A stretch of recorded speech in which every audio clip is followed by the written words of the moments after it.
A gente fala de militância e a gente fala de rigor metodológico, unidos para que a gente possa cada vez mais avançar.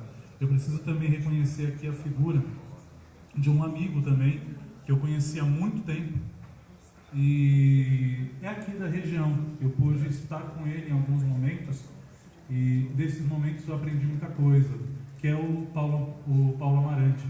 Paulo Mariante. Vocês desculpem,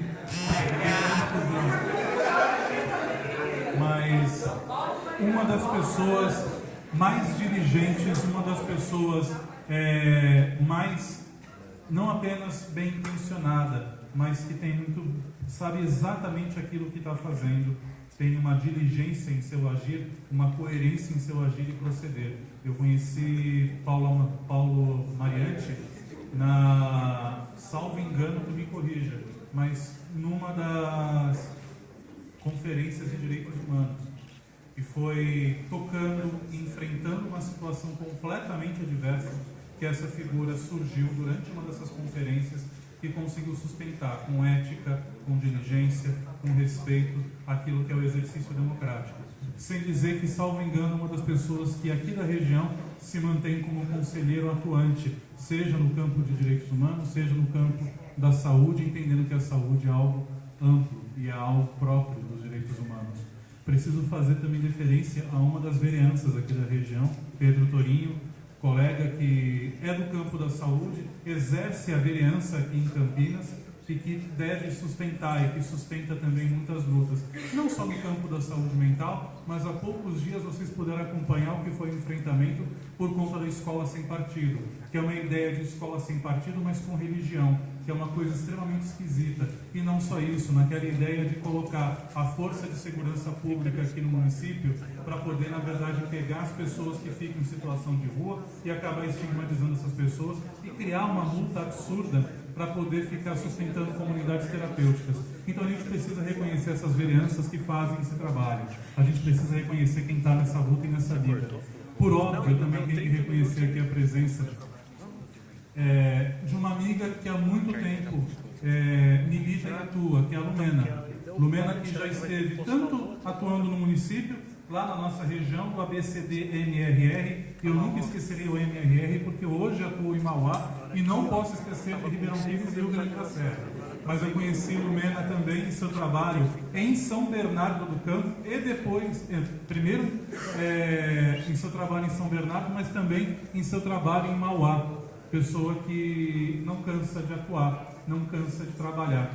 E também pensando numa pessoa que compôs nesses tantos níveis, municipal, estadual e federal, a presença do colega Padilha, que já esteve dentro do Ministério da Saúde, sabe muito bem como é que é complicado tocar essa máquina em tempos em que cada vez mais o que se pede é o encarceramento, é o aprisionamento, é a estigmatização. Então eu faço essas deferências e a principal deferência é aos usuários, usuárias, trabalhadoras e trabalhadores que incansavelmente lutam e militam. Eu, na condição de colega, representando aqui o Conselho Regional de Psicologia de São Paulo, devo dizer que tenho a alegria de estar num lugar, numa região, numa subsede, que conta com nada menos que 12 mil psicólogas e psicólogos. Mas eu devo fazer uma deferência muito grande também aos colegas da terapia ocupacional, que aqui nessa experiência se fazem sempre mais presentes. Então que a gente possa sempre trabalhar todas as profissões.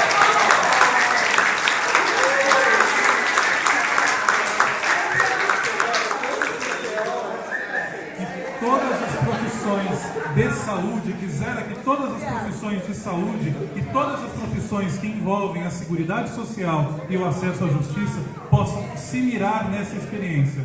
Então, por favor, minhas colegas psicólogas, não se sintam desmerecidas, mas eu preciso reconhecer o empenho de colegas que também conosco estão no chão da realidade.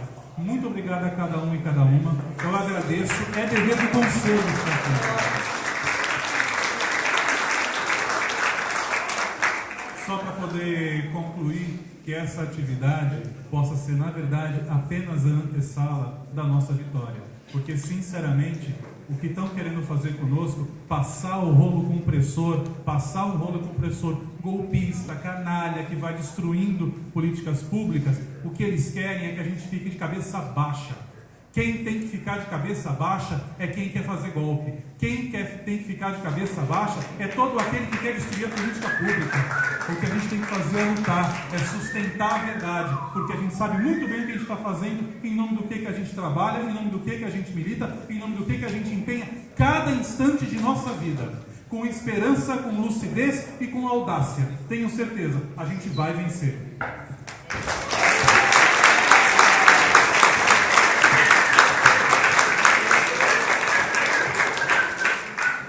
Bom, gostaria de agradecer a todos os integrantes da mesa de abertura e o Aristeu já fez o agradecimento a todos os membros da mesa e gostaria de agradecer a Silvana Borges, a nossa locutora, em nome de todos os usuários dos serviços aqui de Campinas, agradecer que vai fazer a nossa mediação aqui e agradecer em seu nome o carinho com que recebeu a Frente Estadual Antimanicomial aqui de São Paulo e gostaria que a partir de hoje, com o fechamento dos leitos e com esse acolhimento, que a gente caminhe juntos e caminhe na luta por uma sociedade sem manicômios. Muito obrigado e passo a palavra para o Leandro. E agradecer também o Leonardo Pinho, que sem ele não teria sido possível toda essa organização, mesmo porque ele que contou que tinha fechado os leitos.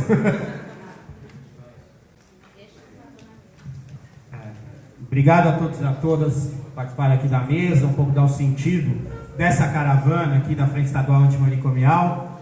E sem mais delongas, acho que a gente vai para a mesa central dessa caravana, para a gente refletir os desafios, as problemáticas, enfim, do campo hoje da saúde mental, álcool e drogas, dessa parceria com os direitos humanos. E nada melhor para conduzir essa mesa que a nossa locutora Silvana Borges aqui, para conduzir essa mesa aqui.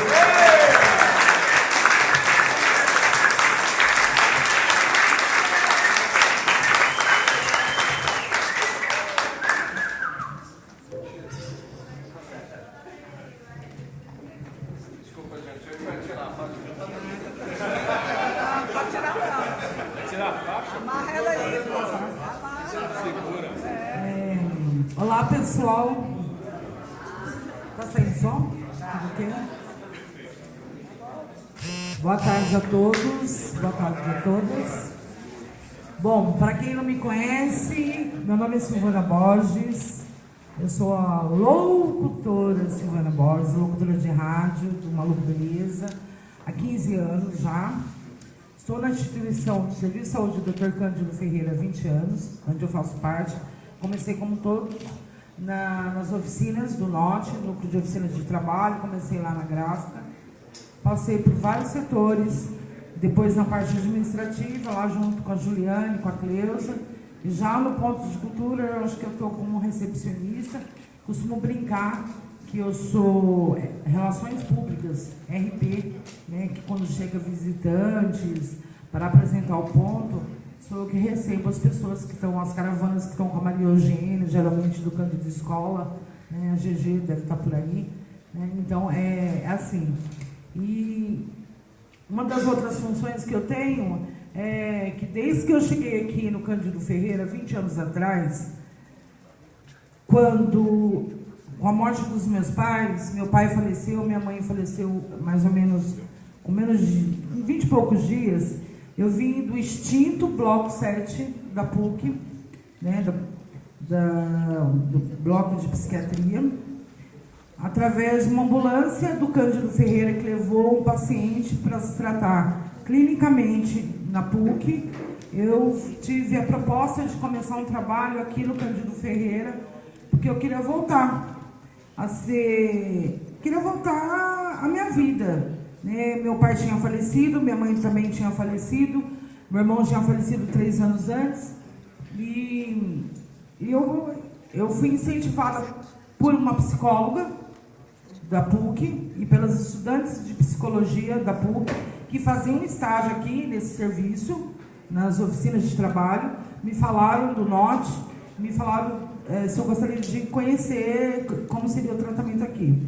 Aí, então, como eu estava dizendo, essa ambulância que levou um paciente que precisava de tratamento clínico foi a mesma ambulância do Cândido, uma ambulância antiga que tinha, né, Thelma? Você lembra, né? Aquela ambulância que não tinha nada, mas dava só um tipo de um transporte, né? Aí foi a ambulância que me trouxe. Eu não sei se todos que estão aqui presentes tiveram oportunidade de conhecer hoje a nossa loja, o Armazém das Oficinas. Eu queria falar que aquele espaço, há 20 anos atrás, foi a minha porta de entrada. Lá era uma parte de internação que se chamava Agudos, e foi naquela porta que eu entrei após descer da ambulância. Aí, Silvana.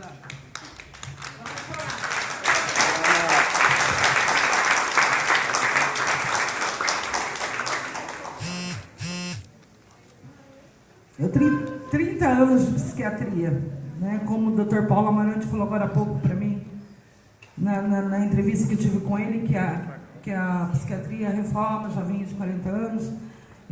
Dr.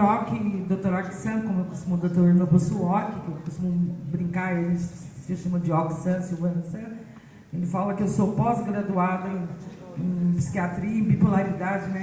Eu sou do tempo, gente, que bipolar não era bipolar, era PMD. Acho que tem gente que nem sabe o que é isso, né? Psicose maníaco-depressiva. O meu tratamento começou antes da reforma, foi lá em 1987. Exatamente uma data de 24 de dezembro de 1987, eu comecei o tratamento no manicômio Américo Bairral. Que o Américo Bairral, naquela época, e eu fiquei infeliz que uma pessoa que eu conversei há pouco tempo, essa semana mesmo, acho que foi no final de semana, que continua mais ou menos a mesma coisa que era daquela época lá. O tipo de tratamento que era o Bairral. Fechado, onde os pacientes ficam com muito tempo de internação, porque se conta por cabeça. Enfim, a primeira internação foram 103 dias, eu entrei na véspera do Natal, saí 4 dias antes do meu aniversário. Depois de uma segunda internação que eu tive em 89, eu me segurei um pouco, eu tive a crise, me segurei, deixei passar o Natal, Ano Novo, e a partir do dia 2 eu mesma ligava para o hospital, porque na época, na PUC, eles estavam fazendo um experimento comigo, tentando medicação e se dava certo ou não. E aí eu falei, não quero isso para mim. E eu não conhecia outros tratamentos. E também acho que naquela época, o Cândido também, em 87, 89, também as coisas eram diferentes, né? Porque acho que mudou depois da reforma.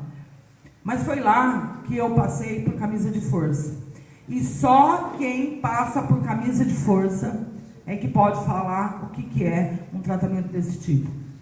Eu tenho companheiros que passou pelo tratamento, hoje, graças a Deus, a gente teve aqui antigamente na década de 40, 50, desde o Cândido Ferreira, o eletrochoque, e vai virar peça de museu, mas eu tive a experiência de passar por camisa de força. E só quem teve dentro de uma camisa de força e que experimentou esse tipo de tratamento pode falar o que realmente é isso.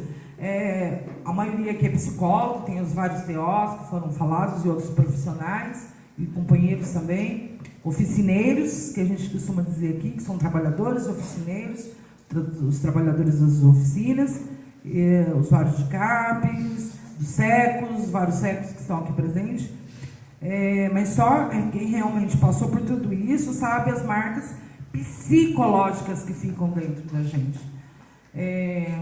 Nós, o Maluco Beleza, nós, depois, quando eu passei a participar do Maluco Beleza, nós viajamos muito, Fórum Social Mundial, inclusive agora há pouco mesmo, o Paulo Mariante, sempre confundi, viu? Paulo Amarante com Paulo Mariante, isso daí é normal. Aí ele lembrou que ele me conheceu lá em Porto Alegre, junto com o Regis, com a Rita Reis, com a equipe que estava presente. Nós tivemos lá uma das primeiras viagens do Fórum Social Mundial, que a gente foi fazer uma oficina do Maluco Beleza, e participamos lá. E, enfim, acabo me perdendo um pouco no que eu falo. Eu acho que quem me conheceu lá atrás, eu queria falar assim, que desde que eu entrei aqui, eu fiquei 15 dias internada, já tive alta, comecei na oficina, e já foi a minha primeira participação dentro da luta antimanicomial, porque eu não quero que as pessoas vivam o que eu vivi. Então, o fortalecimento que eu tenho dentro de mim é que eu não quero que as pessoas... Porque eu sei que, hoje em dia, por exemplo, a gente não tem mais eletrochoque, mas a gente tem eletroconvulsante. Na Unicamp, que é a faculdade estadual. Tudo bem que está para casos catatônicos, de pessoas que não correspondem à medicação, etc. e tal. Mas eu não gostaria de passar por esse tratamento.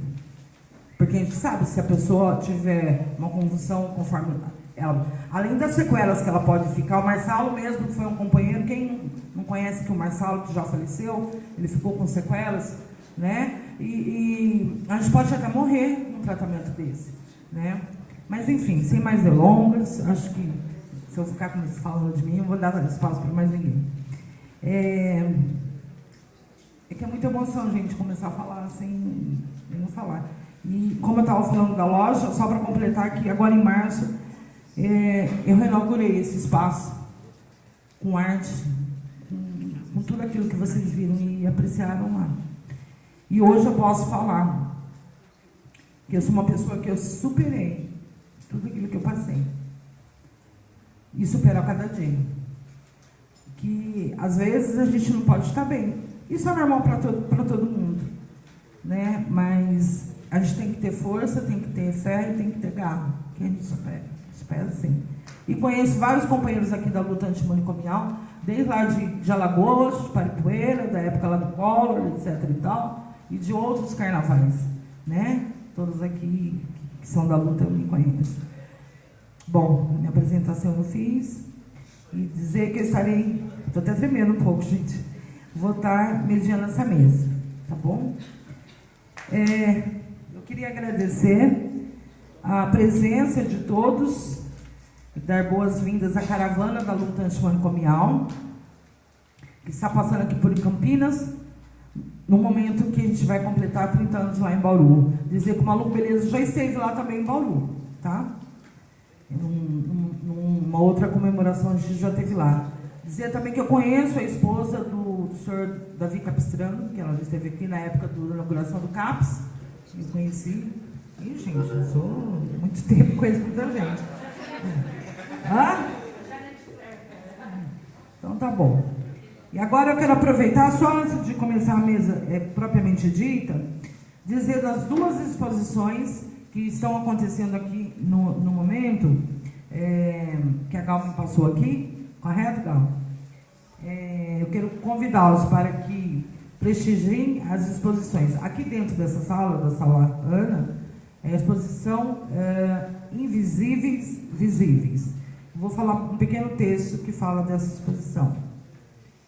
Quem são essas pessoas que existem, criam, produzem? Estão pelas ruas e praças, mas se sentem invisíveis. São artesãos e artesãs, jardineiros e jardineiras, artistas, músicos, poetas, pessoas daqui e de outros estados, que em meios de adversidades da vida passaram a dormir pelas calçadas. Pessoas visíveis, mas que tiveram seus direitos fundamentais invisibilizados e negados. Pessoas que sentem os efeitos perversos do nosso sistema social e da desigualdade e injustiças geradas por ele. A exposição Invisíveis Visíveis apresentará as produções artísticas e artesanais dos moradores dos abrigos da Rede de Assistência Social de Campinas para a população adulta e em situação de rua, entendendo as práticas culturais e artísticas como dos eixos fortalecedores dentro de uma nova perspectiva da vida. O objetivo desse projeto é de promover o acesso da população de rua a equipamentos públicos de arte e cultura, valorizar suas produções artísticas ressignificar, muito importante, gente, a ressignificação de cada pessoa, de cada ser, de cada indivíduo, de cada vida, suas experiências, e possibilitar um espaço de trocas, integração entre os diferentes abrigos. Dando continuidade, o pequeno texto que está lá fora, a exposição do Museu dos Encontros na Arte. Eu quero só alguns detalhes que está aqui para mim ler, né? O Museu de Encontros na Arte, do Cândido Ferreira, lançou esse ano a 3ª convocatória de arte postal, com o tema Eu no Mundo. Foram meses de oficinas em diversas instituições de saúde mental, da educação, da assistência social e da cultura, e a envolver pessoas de diferentes lugares e idades. No total, 766 pessoas, 22 instituições e 7 países. Recebemos mais de 2.000 postais. A inauguração da exposição foi feita na Semana de Audiovisual, a SEDA, que foi a SEDA longa que, né, começou pela SEDA, a gente participou através também desse evento, de Campinas, em agosto desse ano. Hoje, no Jardins do Cândido, na Caravana de Saúde Mental, da luta antimanicomial, né, nós, nos 30 anos da Carta de Bauru, nesse momento tão importante de resistência do movimento da luta antimanicomial, mostramos a força da arte de ressignificar os velhos biombos e nos apresentar novas estéticas e afetos. É isso que eu tenho para falar sobre a arte.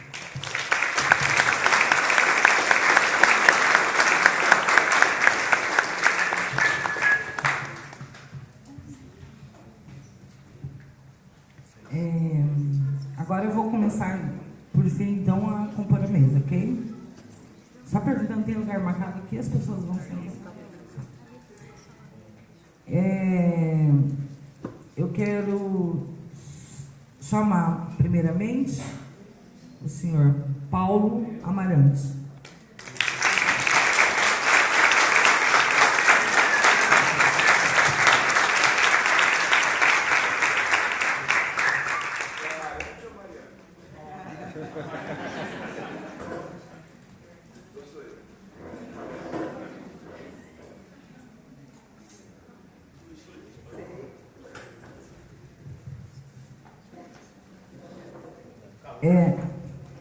Em seguida, Alexandre Padilha. Que o maluco beleza já conhece.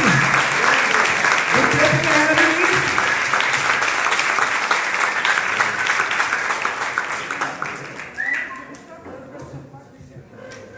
Já me entrevistou várias vezes, vai ter entrevista hoje também, né? Vai, mas hoje acho que quem vai entrevistar o Padilha eu não lembro. Olha lá, o Davi aqui na frente vai te entrevistar.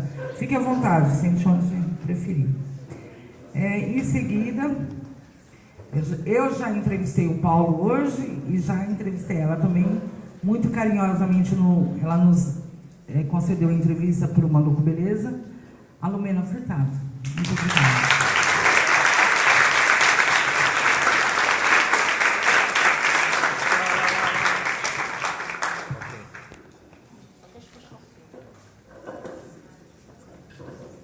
Já esteve presente na mesa anterior, mas ele vai ser chamado novamente para essa mesa, o Aristeu Bertelli.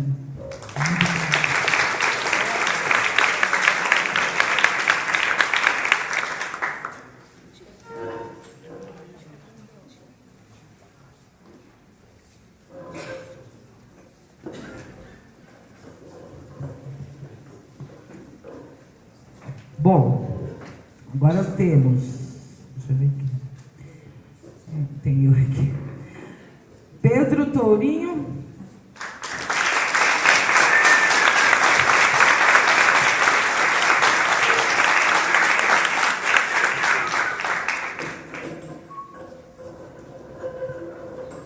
E para a gente não confundir, Paulo Amarante. com Paulo Mariante. É ele.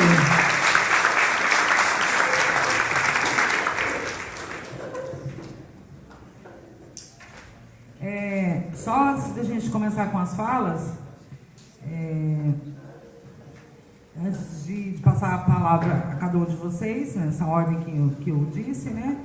Eu gostaria de combinar um tempo de fala de 10 minutos por pessoa, e nós vamos avisando que aos ouvintes, em geral, vamos combinar que as perguntas vão serem feitas ao final, ok? Então eu vou passar a palavra, como disse primeiro, ao Paulo Amarante. Tudo bem, Paulo? Pode ser? Muito obrigada. Bem, boa tarde a todo mundo. É uma grande satisfação que eu estou aqui participando desse momento pela caravana, né, dos direitos humanos, da caravana da luta antimanicomial, e também por esse momento do Cândido, que está comemorando o fechamento definitivo, né, a superação definitiva do modelo manicomial, que caracterizou essa instituição na maior parte desses 95 anos de existência.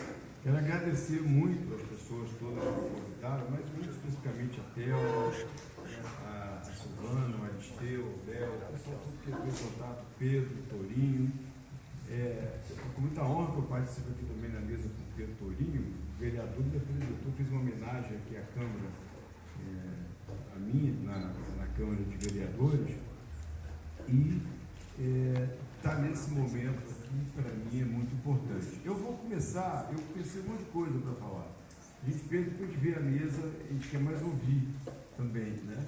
Mas eu vou começar comentando essa questão que a Silvana falou, para poder situar qual era a discussão. E, de fato, nós pensamos hoje, assim, nós estamos vivendo... Faz pertinho? Quer que eu repita o que eu falei? Nós estamos vivendo um momento bastante difícil, de retrocesso político, ideológico, né, de fechamento, de perda dos direitos, e sei que todos na mesa vão mais ou menos abordar, cada um do seu ponto de vista, esse momento que nós estamos vivendo, muito caracterizado a partir do golpe, né, que destituiu o nosso presidente e que agora está implantando uma série de transformações chamadas de reformas, de fechamento dos direitos e tudo mais. Fora Temer. E agora nós estamos... Eu estava conversando isso, um pouco relativizando também assim, olha, nós estamos num momento muito difícil, mas não impossível, né, da necessidade de fazermos uma profunda reflexão sobre o que está acontecendo e sobre as nossas possibilidades de superação, de resistência, de luta. Hoje de manhã eu já falei um pouco disso aqui. E que nós, há 40 anos atrás, então eu queria demarcar naquele contexto, que tanto a reforma psiquiátrica, esse processo que nós chamamos de reforma psiquiátrica, quanto a reforma sanitária, nasceram no final dos anos, no meado dos anos 70, 1976, precisamente, é uma data muito importante, marcante, pela criação do Centro Brasileiro de Estudo de Saúde, pelo nosso querido amigo histórico, importantíssimo na reforma sanitária, importantíssimo nas lutas políticas em geral do Brasil e na reforma psiquiátrica, o Davi Capistrano. Silvana falava dele.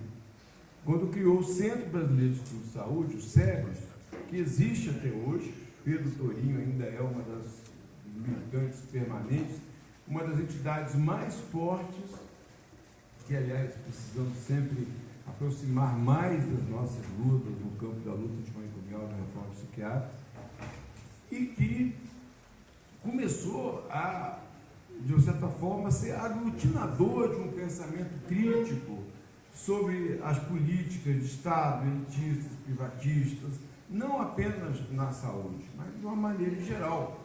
e que organizou um pouco esse campo, constituiu uma política, escreveu a proposta do SUS. Você já deve ter ouvido falar, mas eu brinco sempre com isso, porque das pessoas que escreveram a